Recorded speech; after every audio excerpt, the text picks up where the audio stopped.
Morena, everybody. Thanks very much, Scott. Thanks for the intro. It saves me doing that one. Really appreciate coming along here. I'm glad to know I'm not the only newbie, obviously. I'm my first time to come here, and I was a bit worried I might have to answer Jacqueline's question that came up there before. Where is that $25 million Biosecurity Innovation Program? I'll have a think about that one. Yeah. I mean, this is part of the reason why I'm here. I'm here to listen. I'm here to try and get some context around what we need in the biosecurity space. I have to sing for my supper first, or my morning tea.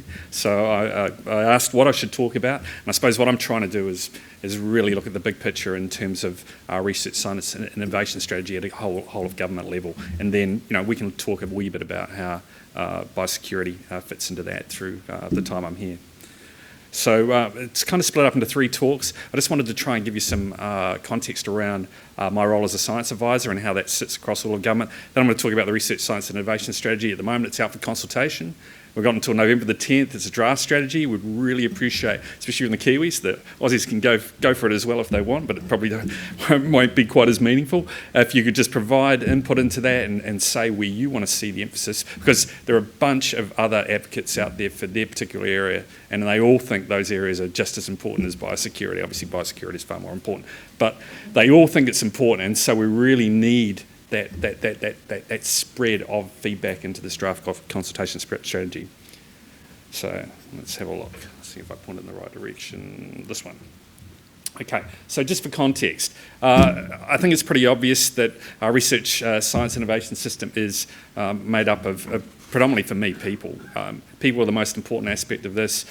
You see around particularly a small economy or a small research science innovation infrastructure or setup like New Zealand, that the real depth in a lot of areas is based in around some key people. But obviously they need to sit in institutions, they require infrastructure, investment, regulation and government support. So we've kind of looked at putting people at the centre of our research, science and innovation strategy going forward. We've talked a lot about connections here today, and it's great to see the Australians and New Zealanders getting together to talk about that. Connectivity, as you'll see, has come out as sort of a key new aspect of our research, science and innovation strategy, and I'll talk a wee bit about that. And then I suppose what the RS&I strategy has done is building upon the previous 5 years worth of work that the people at NBIE have been doing in the policy space. So you can't really see this, as it's kind of small, I'm afraid. But essentially, we have a number of funding systems here in New Zealand. Overall, New Zealand spends about 1.3% of its GDP on research and development, or research, science and innovation. And so that means about 1.6 billion of that comes from government. So 1.2 billion of that flows through MB. The other 400 million comes from Ministry for Education, MPI, other ministries, etc. And so we have a real mixture of stuff, right from this sort of investigator-led research here, all the way through to user-led research. And we then have a bunch of negotiated contracts, research contracts, through to competitive contracts. So, which is really, say, like the Endeavour Fund, which is probably our big competitive research fund, and that's really about a competition of ideas. So, biosecurity is in there against everything from drug discovery, which is great, obviously, being a bit biased there, through to any other science that we might like to fund as a country. And so that is then assessed by a bunch of independent assessors at the moment. The key aspects for us are around excellence of that research and impact of that research. But then we have other stuff like the National Science Challenges, which were at a great meeting or hui up here in Auckland last week, where the Vision Mataranga practitioners of those National Science Challenges have got together to talk about what's happening in their space and what needs to change going forward. But there's a whole lot of biosecurity stuff wrapped in those National Science Challenges. The Strategic Science Investment Fund here funds our Crown Research Institutes, which is essentially what became of what we used to have as the CSIRO. And there's a lot of biosecurity wrapped up in there. So there's a whole lot of negotiated stuff that's done through institutions, but there's a whole lot of competitive stuff that's available too in terms of funding. But it's a relatively small system. In terms of my role within MB, I'm a science advisor along with my colleagues Rob Murdoch from NIWA and Hamish Spence from the University of Otago, but they're both marine scientists, funnily enough. And so we have a team together with Dina and Sarah who pretty much provide feedback and DMB around when we come out and we talk to people like biosecurity experts, what we're hearing from our science community, and then trying to explain why MB does what MB does. Given that it's been described as, well, it's seen as looking after a lot of the New Zealand science system outside of what the universities and the Royal Society would do. So there's a lot we currently do in terms of going out, talking to people, listening to what we're being told, what are the funding gaps, etc. There were lots of white space in that previous diagram. How do we fill those in and get more balance there? We're also part of the Science Advisors Network, and I can see Michael at the back there, Michael Bunce, who's another one of those members who sits on a forum that's chaired by the Prime Minister's Chief Science Advisor, and I'll talk a wee bit about that too. So we're really supposed to represent both sides, both the government side and a research side. We're all active researchers, and we're all still trying to get research funding, and we're still trying to provide advice to the policy people who are out there trying to make decisions around what we fund and how we fund it. As advisors, we don't always get listened to, but we're always there making a nuisance of ourselves. So what we often end up with is a discussion around what sort of science should be funded. And obviously the policy people are very interested in seeing that the taxpayers get value for money and that we are addressing the needs of our nations. Where the scientists, when we go out and talk to them, pretty much want to just get on and do what they've always been doing. There'll be value that comes out of that. So we end up with somewhere in between. We're not just going to go and solely fund fundamental research or investigator-led research. There's a lot of applied research that we want to see done, innovative research, as in the biosecurity space. So we end up with a balance between those two.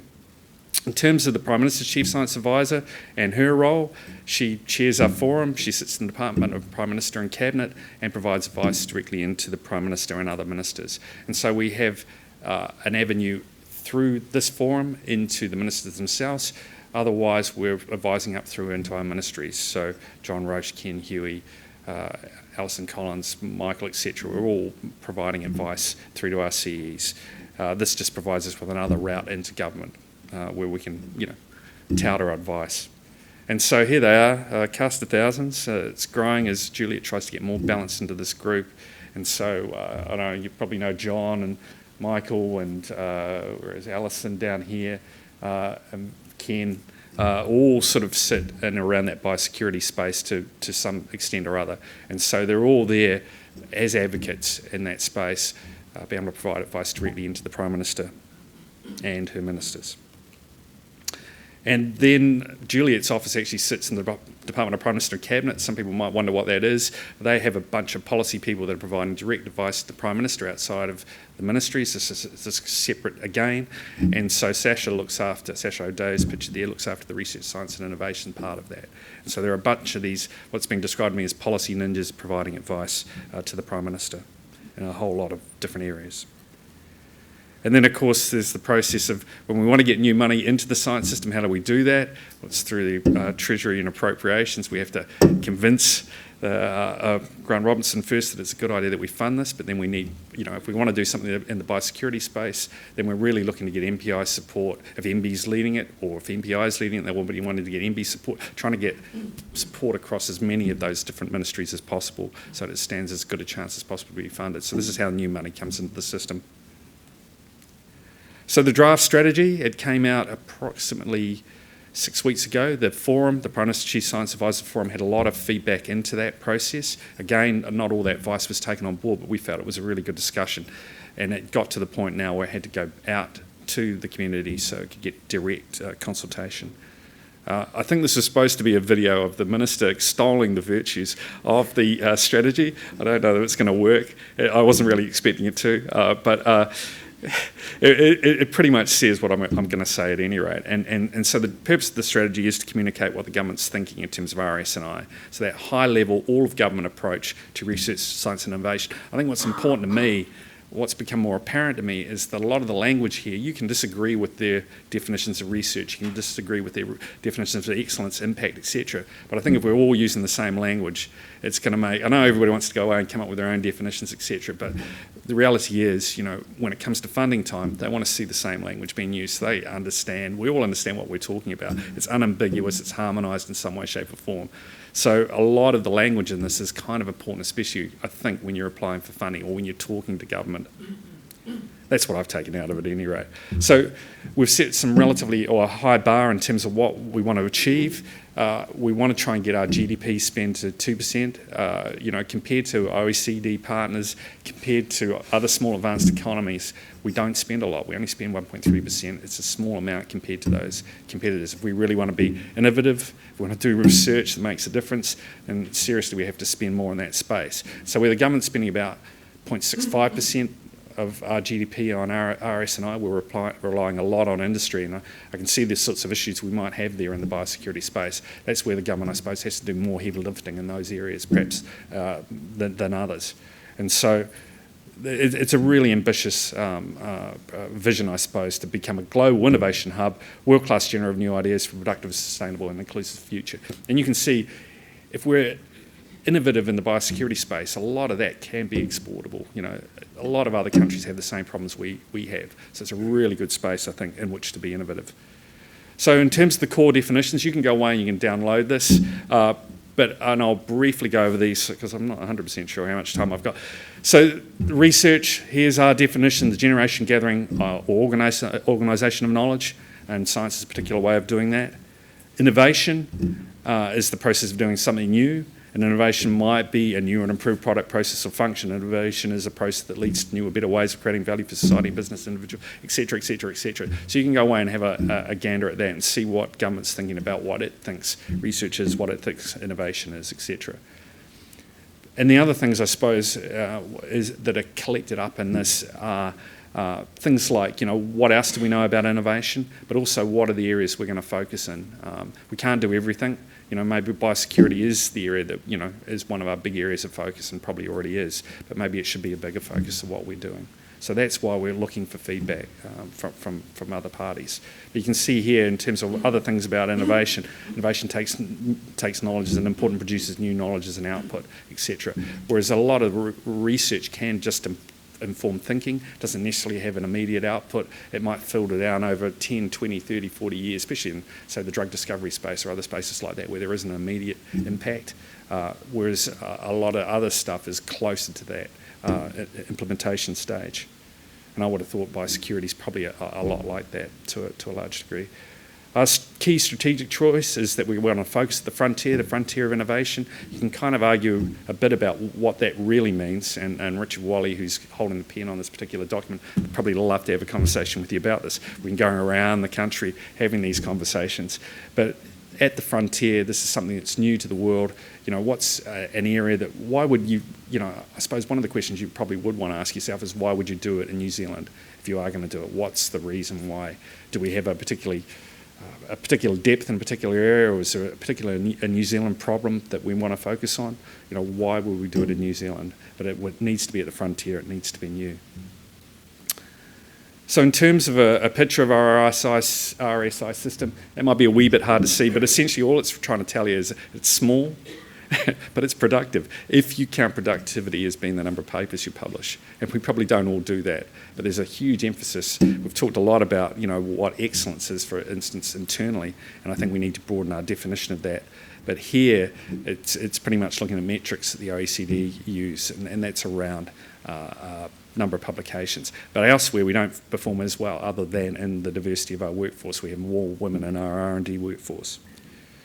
Our key challenge, well, we see it as being connectivity. It's great to hear that term being used either as collaboration or whatever, but just being more connected, I suppose, internationally, across the system, from mission-led all the way to implementation. What are the ways in which we can access capital down that value chain, etc. How do we be more connected as a country between our universities and our industries, between our universities and our ministries, for instance? How do we build that connectivity? I think in some areas we're really well connected, and I'm sure we're all sitting here thinking, oh, shit, we're connected, what are they talking about? But I think at all of government level, at this sort of helicopter eye view of the RS&I system, they look at some of the metrics that are important for connectivity and see some gaps, and so they're really keen to build that connectivity. So the guiding policy, this really builds on our national statement of science investment, which came out in 2015, which talked about excellence and impact. So they've added in now connections as being another one of the It used to be 2 pillars, twin pillars. I suppose it's 3 pillars of our S&I system. Again, it provides some definitions around what is excellence. And again, I think we need to look more broadly at what that means. But there are 3 things important for excellence, and that is the people, particularly the diversity of those people that do our research and development, what's our global outlook and context, and what are the partnerships we have. And I suppose really important for New Zealand, as a government has a treaty partner in Māori, is that we look more at extending Vision Mātauranga policy, which is our sort of overarching policy for, in some way, meeting our obligations to our treaty partner. So strong connections allow the smoother, easier flow of people and knowledge. And I think it's often people flowing through that system, being able to move between universities, CRIs, government, private sector is really, really important, because again, I think often it comes down to key individuals who sort of have their own sort of gravity well around them that sort of, pull in people and ideas and make things happen. So we're really looking at how we lower the barriers around how connectivity occurs. Impact, again, impact's been key for us, but government considers impact to be the change to the economy, society or environment beyond contribution to knowledge, skills and research organisations. So it's not just about informing the way in which we think, it's about really having a societal impact and writ large. In terms of the actions that we're going to take going forward, I'm not quite sure, making New Zealand a magnet for talent, I'm not sure that's an action. I suppose it's an aspiration. Connecting research and innovation, start-up, scale-up. So there are lots of different funds around, particularly through Callaghan Innovation, New Zealand, NZT, etc., that provide a lot of this bridging the valley of death between what happens in a more fundamental, basic knowledge space through to actually turning it into a product or a process or something that has true impact. We're looking at extending our Vision Mātauranga policy. The Vision Mātauranga policy has a lot of leeway in which it can be interpreted, and we're trying to look at how we better, more broadly interpret that, and then building firmer foundations around creating progressive investment programs, etc. So the next steps. 10th of November is when we'd like feedback by, so it doesn't have to be a long submission, it could be just, we want more biosecurity funding research, please.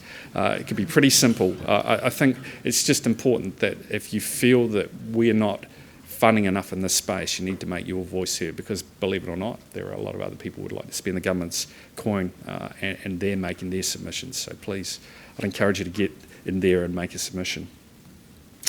In terms of biosecurity and MB, it was nice to hear that MB is funding stuff in the biosecurity space, and I did go away and do my homework before I came here just to find out exactly what we are funding. Obviously, we fund things like EnviroLink, so the graph I had up earlier, EnviroLink's too small to show on that. It's a small amount of funding, but it's probably a really important, one of the more important things that we do, and that's transferring scientific and environmental knowledge to councils. We have funding for our CRIs, like Scion. We'll look at another couple of CRIs soon. Scion are looking at a new smartphone app for monitoring weeds. So the government provides a lot of the stable long-term funding to our Crown Research Institutes like Scion. As I mentioned earlier, we have the Endeavour Fund, which is a sort of competition of ideas, a competitive fund, where we're looking at excellence and impact. And so in the latest round, so approximately there's $250 million under contract at each year, and every year another $50 or $60 million in contracts are put out. And so this last year we're looking at 6 pheromones. These smart ideas are around $1 million over 3 years, whereas the research programs are much larger. So in the smart ideas space we had 6 pheromones for social wasps, enabling possum fertility control and eradication. Thank you, Australia. Phage-inspired custom we did bring them in ourselves, I suppose. It's not really your fault. Phage-inspired custom antimicrobials to target bacterial pathogens, and understanding spore host recognition to prevent plant infection, etc. When I sit down with Ken and John Roche, they said, we wouldn't be funding that stuff. And sure, I get that, but this is a competition of ideas, and so the assessments are independent, they look at excellence and impact, and that's what we've decided to fund in that round. In terms of the programs, which are obviously much bigger, amounts of money up to probably, well, they're unlimited essentially, but at some point or other, it will probably top out. And so there's 10.4 million being spent on a toolbox to underpin and enable tomorrow's marine biosystem. And so Cawthron Institute's been very successful in this space over the last few years. And then Landcare had a big program looking at predator freedom and trying to get rid of last survivors.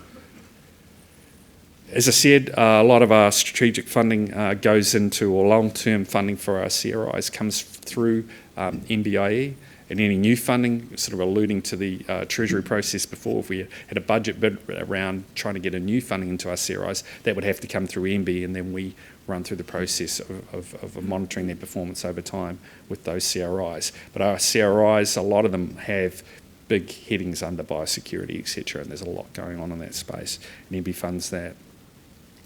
National Science Challenges, I mentioned those previously. There's a lot of money going into the National Science Challenges across a whole lot of things, but biological heritage in particular is one of those challenges that's very interested in biosecurity. There was surge funding last year and around metal rust and kauri dieback, and so a lot of that's going out through our National Science Challenges, particularly the biological heritage. So there's a lot MBA funding in those spaces.